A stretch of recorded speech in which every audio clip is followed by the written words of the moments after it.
നമസ്കാരം. നമ്മൾ ഇന്ന് സംസാരിക്കാൻ പോകുന്നത് റിലേഷൻഷിപ്പ് പ്രോബ്ലംസ് എങ്ങനെ നമുക്ക് ലോ ഓഫ് അട്രാക്ഷൻ ഉപയോഗിച്ച് ശരിയാക്കിയെടുക്കാം എന്നുള്ളതാണ്. ഇത് വളരെയധികം ഇമ്പോർട്ടൻ്റ് ആയിട്ടുള്ള ഒരു സബ്ജക്റ്റാണ്. കാരണം മറ്റൊരു കാര്യങ്ങൾ പോലെയല്ല റിലേഷൻഷിപ്പ്.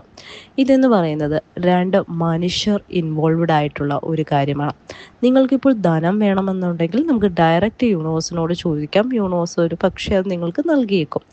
എന്നാൽ റിലേഷൻഷിപ്പ് എന്ന് പറയുന്നത് നിങ്ങളുടെ മനസ്സും അതുപോലെ തന്നെ ഓപ്പോസിറ്റ് ഇരിക്കുന്ന വ്യക്തിയുടെ മനസ്സും ഒരേപോലെ ഒരേ പാത്തിൽ കൊണ്ടുവരേണ്ടതായിട്ടുണ്ട്. അപ്പം ഇതൊരല്പം ടാസ്ക് ആണ്. അതായത് യൂണിവേഴ്സിനോട് നിങ്ങൾ ആവശ്യപ്പെടുകയാണ്, ഇന്ന് എൻ്റെ ഈ ഒരു റിലേഷൻഷിപ്പ് കറക്റ്റ് ചെയ്തു തരൂ എന്ന് പറയുമ്പോൾ ഈ നമ്മുടെ യൂണിവേഴ്സിന് രണ്ട് കാര്യങ്ങൾ ചെയ്യേണ്ടതായിട്ടുണ്ട്. ഒന്നാമത് നിങ്ങളുടെ പാത്ത് ഏതാണെന്ന് മനസ്സിലാക്കുക. അതുപോലെ തന്നെ നിങ്ങളുടെ ഓപ്പോസിറ്റ് നിൽക്കുന്ന ആളുടെ ആ ഒരു മാനസികാവസ്ഥ നിങ്ങൾക്ക് ചേരുന്ന രീതിയിലേക്ക് കൊണ്ടുവരിക.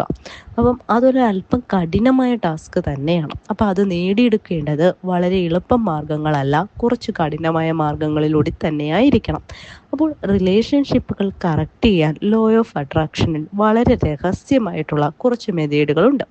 ആ മെത്തേഡുകളെ കുറിച്ച് നമുക്കൊരു സീരീസ് ആയിട്ട് തന്നെ സംസാരിക്കാവുന്നതാണ്. അപ്പം എല്ലാവരും താങ്ക് യു യൂണിവേഴ്സ് എന്ന് പറഞ്ഞിട്ട് ചാനലിൽ ജോയിൻ ചെയ്യുക. നമുക്ക് എല്ലാവർക്കും റിലേഷൻഷിപ്പ് പ്രോബ്ലംസ് മാറ്റി സന്തോഷത്തോടെ സമാധാനത്തോടെ മുന്നോട്ട് ജീവിക്കാം.